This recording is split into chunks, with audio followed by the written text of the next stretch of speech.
तो हमारा जो टॉपिक है that is role of different enzymes and toxins in plant pathology. इसका तो पहला लेक्चर हमने ऑलरेडी कंप्लीट किया है। अब इसका नेक्स्ट लेक्चर देखेंगे। पहले लेक्चर में हमने देखा पैक्टिन और सेल्यूलोज को कैसे डिसॉल्व करते हैं डिफरेंट एंजाइम्स, उसके बाद जो पैथोजन है वो कैसे एंटर होता है सेल के अंदर। नेक्स्ट जो मटेरियल है दैट इज़ हेमीसेल्यूलोज।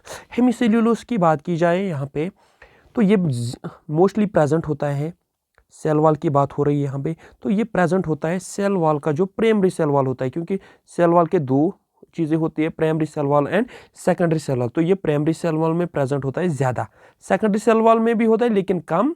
उसके बाद जो लिटिल होता है, थोड़ा बहुत कम होता है, little in secondary cell wall. और जो मिडल लेमेला है, मिडल लेमेला में भी ये कम होता है। मिडल लेमेला में भी कम होता है। ज़्यादातर ये जो हेमीसेल्यूलोस होता है ये किसके अंदर होता है? प्राइमरी सेल वॉल के अंदर। और जो एंजाइम क्योंकि एंजाइम्स की बात हो रही है यहाँ पे, जो एंजाइम हेमीसेल्यूलोस को, क्योंकि पहले हेमीसेल्यूलोस को डाइजेस्ट करेगा एंजाइम, उसके बाद हेमीसेल्यूलोस को डाइजेस्ट करेगा, उसके बाद एंटर हो सकता है सेल के अंदर। और जो एंजाइम हेमीसेल्यूलोस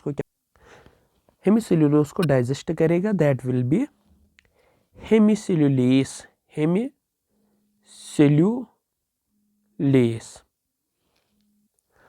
और जब ये हेमीसेल्यूलोस अब डाइजेस्ट हो गया, किसकी वजह से? हेमीसेल्यूलोस की वजह से।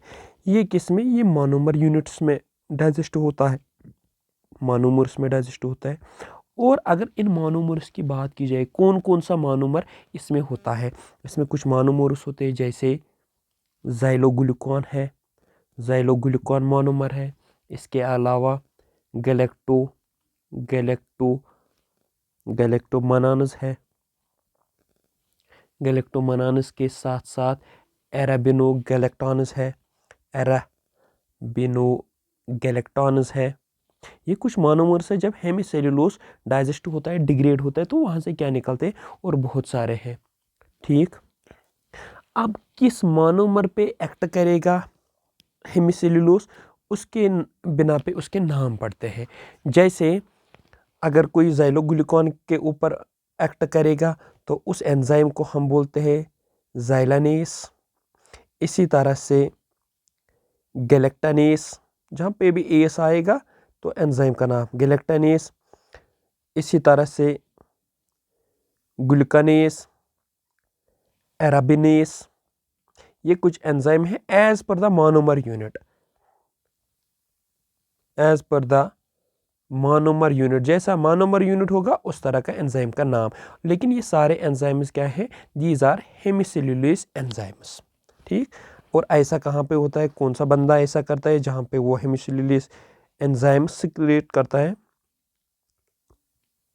स्क्लेरोसिनिया, ये एग्जाम्पल अब इसमें याद रखेंगे। नेक्स्ट जो बायोमोलिक्यूल है that is number 4 lignin. Pectin हुआ, सेल्यूलोज हुआ, हेमीसेल्यूलोज हुआ, नेक्स्ट जो है लिग्निन। लिग्निन एक टफ मटेरियल होता है, बहुत ही टफ मटेरियल होता है। टफ मटेरियल आपने पढ़ा होगा टिश्यू में, जब हम पहले लिग्निफाइड वॉल्स, तो वो वॉल्स बहुत ही टफ होते हैं। ठीक, ये प्रेजेंट कहाँ पे होता है? Secondary cell wall. और इन पर्टिकुलर अगर देखा होगा तो ये जो जाइलम वेसल्स होते हैं, जाइलम की जो वेसल्स होती है, उनमें ये प्रेजेंट होता है। और काम क्या होता है लिग्निन का? मेनली लिग्निन का काम होता है स्ट्रेंथ, तो ये स्ट्रेंथ प्रोवाइड करता है। ठीक, जो वाइट रॉड फंजाई है, ध्यान रखिएगा यहाँ पे, जो वाइट रॉड फंजाई है वो क्या काम करती है? वो सिक्रीट करती है, चाहे एक या ज्यादा, वन आर मोर। क्या वन आर मोर सिक्रेट करती है? लिग्नेसिस एंजाइम जो होते हैं वो सिक्रेट करते हैं, जिसकी वजह से क्या होता है? एनेबल वो कर पाते हैं। क्या कर पाते हैं? जिसकी वजह से जो ये लिग्निन होता है, ये लिग्निन को यूटिलाइज करता है। यूटिलाइजेशन ऑफ लिग्निन को यूटिलाइज करता है। Utilization of lignin. और जब लिग्निन यूटिलाइज होगा तो ऑलरेडी ये क्या होगा, ये कमज़ोर पड़ जाएगा, वीक पड़ जाएगा और जो पैथोजन है वो आसानी के साथ एंटर कर सकता है। एग्जाम्पल के तौर पे किसको देखेंगे, यहाँ पे बहुत सारी होती है तो हम कुछ कॉमन, ज़ाइलेरिया है या जो अल्टरनेरिया है, जो भी एप्पल से रिलेटेड एप्पल के रिलेटेड बिजनेस में इन्वॉल्व है, पर्टिकुलरली फार्मर्स, तो अल्टरनेरिया उनका एक चहितावन है। इसके अलावा कौन सा मटेरियल होता है सेल वॉल के अंदर, हमने ऑलरेडी मेंशन किया है, सेलुलोस होता है, हेमिसेलुलोस होता है, पैक्टिन होता है, लिग्निन होता है, और हमने लिखे थे थोड़े बहुत प्रोटीन्स, सेल वॉल प्रोटीन्स। यहाँ पे नेक्स्ट हेडिंग जो आएगी that is cell wall proteins. तो सेल वॉल के अंदर लिटिल बिट प्रोटीन्स होते हैं, ज़्यादा नहीं होते, लिटिल बिट प्रोटीन्स होते हैं। और ये प्रोटीन्स कोई नए प्रोटीन्स नहीं होते, सिमिलर होते हैं, सिमिलर प्रोटीन्स। जैसे बाकी प्रोटीन्स होते हैं वैसे ही ये प्रोटीन्स भी सिमिलर प्रोटीन्स एज अदर, कोई ख़ास तरह का प्रोटीन यहाँ पे नहीं देखने को मिलता है। अलबत्ता फ़र्क क्या है यहाँ पे, लिटिल बिट, ये जो प्रोटीन होते हैं रिच इनमें अमाइनो एसिड्स ज़्यादा होते हैं, अमाइनो एसिड्स और हाइड्रोक्सीप्रोलीन, हाइड्रोक्सीप्रोलीन जो होता है उसकी मात्रा भी यहाँ पे लिटिल बिट ज़्यादा देखने को मिलती है। ठीक, और जो 5 तरह के प्रोटीन्स, 5 प्रोटीन्स जो किसके अंदर, सेल वॉल के अंदर पाए जाते हैं, सेल वॉल, वो कौन कौन से हैं, खाली नाम मेंशन करेंगे यहाँ पे। एक्सटेंसिन्स है, दूसरा प्रोलीन रिच प्रोटीन्स जिनको हम बोलते हैं PRPs, ये प्लाज्मा वाला नहीं है जो हम सर में लेते हैं। नेक्स्ट है ग्लाइसिन रिच प्रोटीन्स जिनको हम GRPs बोलते हैं। नेक्स्ट है सोलोनेशियस लैक्टिनस, सोलोनेशियस लैक्टिनस, और last one that is arabinogalactans, arabinogalactans AGs. ये कुछ प्रोटीन्स है जो सेल वॉल के अंदर पाए जाते हैं। और प्रोटीन्स की जो डाइजेशन होती है, जो प्रोटीन्स, अब इनको भी डाइजेस्ट करना है पैथोजन के द्वारा तभी तो अंदर आ सकता है। ये प्रोटीन्स डाइजेस्ट होते हैं बाय एंजाइम, इसका नाम क्या है, प्रोटीएसेस, प्रोटीएसेस या प्रोटीनेसेस भी बोलो या पेप्टाइडेसेस। ये कुछ एंजाइम्स हैं जो डाइजेस्ट करते हैं इसको। लिपिड्स की बात करें हम, इसके बाद लिपिड्स, नेक्स्ट लिपिड जो जनरली होते हैं, 2 तरह के लिपिड्स होते हैं। फर्स्ट वन इज फॉस्फोलिपिड्स,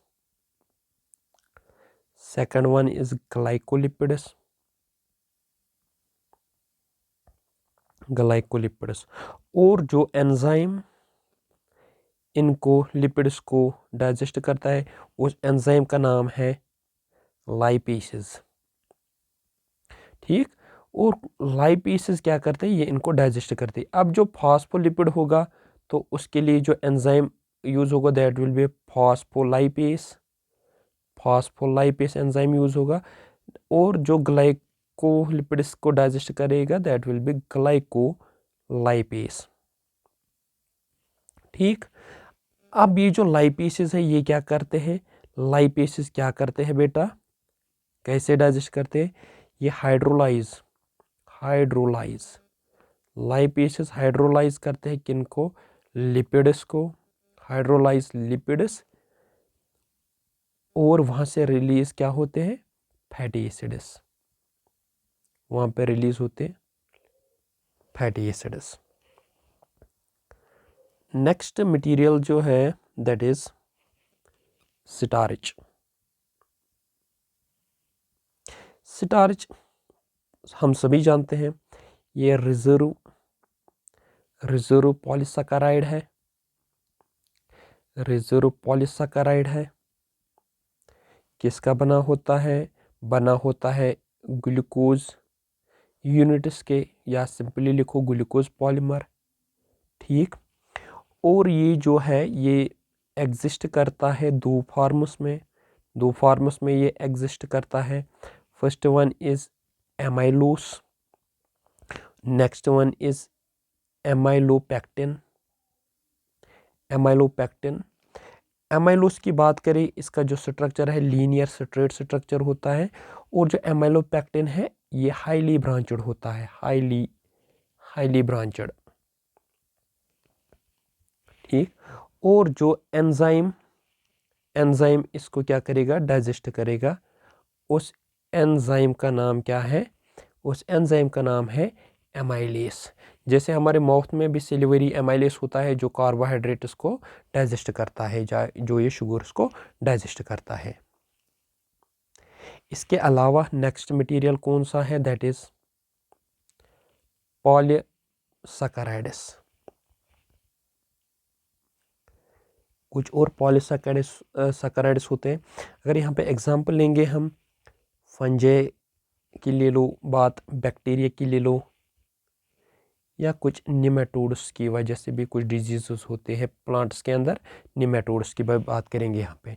ये क्या करते हैं? अगर इनकी बात करेंगे, ये रिलीज़ करते हैं एक चीज़, दे रिलीज़ एक चुपचुपी जिसको हम बोलते हैं म्यूसिलेजिनस। ये एक म्यूसिलेजिनस सब्सटेंस सिक्रेट करते हैं। ठीक। जब ये म्यूसिलेजिनस सब्सटेंस सिक्रेट करते हैं, उसकी वजह से क्या होता है, इनकी जो बॉडी होती है, कोट, इनकी बॉडी के बाहर एक कोट देयर बॉडी। ठीक, बॉडी को कोट करते हैं, और जिसकी वजह से क्या होता है, एक इंटरफेस बन जाता है बिटवीन, जिसकी वजह से डिजीज होगी, दैट इज माइक्रो ऑर्गेनिज्म, और जो आउटर एनवायरनमेंट होगा, इनके बीच एक इंटरफेस बन जाता है। उसके बाद क्या होता है, अब ये जो स्लाइम लेयर बन गई इनके इर्द गिर्द, इस स्लाइम लेयर की वजह से क्या होता है, ब्लॉक करते हैं किसको ब्लॉक करते हैं? वेस्कुलर बंडल्स को। ये वेस्कुलर बंडल्स जैसे जाइलम और फ्लोएम, ये जाइलम और फ्लोएम को ब्लॉक करते हैं। जब जाइलम और फ्लोएम ही ब्लॉक होगा, उसकी वजह से क्या होगी, जब ट्रांसपोर्टेशन ही नहीं होगा, उसकी वजह से एक चीज़ स्टार्ट होती है, दैट इज़ विल्टिंग। प्लांट्स में विल्टिंग स्टार्ट होती है। विल्टिंग क्यों हो जाएगी? क्योंकि वाटर स्ट्रेस आ जाएगा, अंदर वाटर ही नहीं चला जाएगा, क्योंकि पहले ही वेस्कुलर बंडल्स को ब्लॉक किया गया है, तो वाटर स्ट्रेस आ जाएगा, या वाटर की ये जो है कैपेसिटी सेल्स के अंदर वो कम हो जाएगी जितना भी वाटर होगा। तो इसकी वजह से क्या होगा, ड्रूपिंग भी हो सकती है, फॉल हो सकता है, या बाकी चीज़ें हो सकती है। तो इस तरह से जब ये ब्लॉक करता है वेस्कुलर बंडल्स को, तो अपना इफेक्ट कर पाता है। फॉर एग्जांपल राल्सटूनिया है, solanacearum, simply common language में बोले, that is bacteria wilt of solanaceous plant जो है उनमें ये फिनोमेना पाया जाता है, जिसकी वजह से इनके अंदर डिजीज हो सकती है। और एक इम्पॉर्टेंट चीज़ है जो ये इटियोलॉजिकल फैक्टर्स या पैथोजेनस यूज़ करते हैं ताकि प्लांट के अंदर डिजीज़ हो सके। One of the important that is weaponising, वो वेपन के तौर पे इस्तेमाल करते हैं किसको? ग्रोथ रेगुलेटर्स को वेपनाइज करते हैं। ग्रोथ रेगुलेटर्स को कैसे वेपनाइज करते हैं? ग्रोथ रेगुलेटर्स को हमें ऑलरेडी पता है जो प्लांट्स होता है, प्लांट्स में सेल डिवीजन होता है, नई नई सेल्स बनती रहती है, या सेल का साइज बड़ा होता है, दैट इज सेल एलोंगेशन, या सिंपली और एक प्रोसेस होती है दैट इज सेल डिफरेंशिएशन, जहाँ पे डिफरेंट सेल्स को डिफरेंट रोल मिलता है। ठीक, और इन सारे फैक्टर्स की वजह से, चाहे ये होगा या ये फैक्टर, इसकी वजह से प्लांट की ग्रोथ होती है, प्लांट की ग्रोथ होती है। ठीक, और इसके अलावा जो हार्मोन्स प्लांट्स में होते हैं, ग्रोथ हार्मोन्स जैसे ऑक्सिन, जिबेरेलिन्स, बहुत सारे ग्रोथ हार्मोन्स है, जिबेरेलिन्स, साइटोकाइनिन्स। इसके अलावा है इथाइलिन, उसका प्रमोटर भी है, इनहिबिटर भी है, तो दोनों में यूज़ होता है। और जो एब्सिसिक एसिड है वो ग्रोथ इनहिबिटिंग हार्मोन है। अगर इन हार्मोन्स की बात की जाए, ठीक, लो लेवल्स पे इनकी जब कंसंट्रेशन लो लेवल, ज़्यादा भी नहीं, लो लेवल्स पे क्या करते हैं, ये ग्रोथ को रेगुलेट करते हैं, ग्रोथ को रेगुलेट करते हैं as per demand, as per need, या ग्रोथ को इफेक्ट करते हैं। फिर पॉजिटिव है या नेगेटिव है वो अलग बात है। ठीक, ये सारे हार्मोन ग्रोथ प्रमोटिंग, ये ग्रोथ को प्रमोट करते हैं। ठीक, अब पैथोजन कैसे इन ग्रोथ हार्मोन्स को वेपनाइज करता है, यूज करता है। पैथोजन क्या करेगा, जैसे ह्यूमंस में भी नॉर्मल हार्मोन लेवल होगी तो फंक्शनिंग अच्छे से चलती है, अगर इम्बैलेंसिंग होती है तो गड़बड़ हो जाता है। इसी तरह से जो पैथोजन क्या करता है, ये इम्बैलेंस करता है इन हार्मोन्स के अंदर, इम्बैलेंस इन हार्मोन्स, ये जो ग्रोथ हार्मोन्स है इनमें इम्बैलेंस करता है। ठीक, कैसे, बाय इफेक्टिंग दियर प्रोड्यूस, बाय इफेक्टिंग दियर प्रोड्यूस, इनकी प्रोडक्शन को इफेक्ट करके, अगर कम है ज़्यादा करवाएगा, ज़्यादा है कम करवाएगा, चाहे मोर और लेस, ज़्यादा या कम। ठीक, उसकी वजह से ज़्यादा होगा तो अब नॉर्मल ग्रोथ होगी, कम होगी तो ग्रोथ नहीं होगी। ठीक, या जो बाकी फैक्टर्स है, सेल डिवीजन नहीं करवाएगा, अगर सेल डिवीजन नहीं, जैसे साइटोकाइनिन अगर सीक्रेट नहीं होगा, सेल डिवीजन नहीं होगा। इसी तरह से बाकी हर एक हार्मोन का जो अपना अपना रूल है, जैसे रूट फार्मेशन या शूट फार्मेशन जो भी है, अगर इन हार्मोन्स की एबनॉर्मलिटी हो जाती है, रूट्स में प्रॉब्लम होगी, शूट्स में प्रॉब्लम होगी, ग्रोथ में प्रॉब्लम होगी, बाकी चीज़ों में।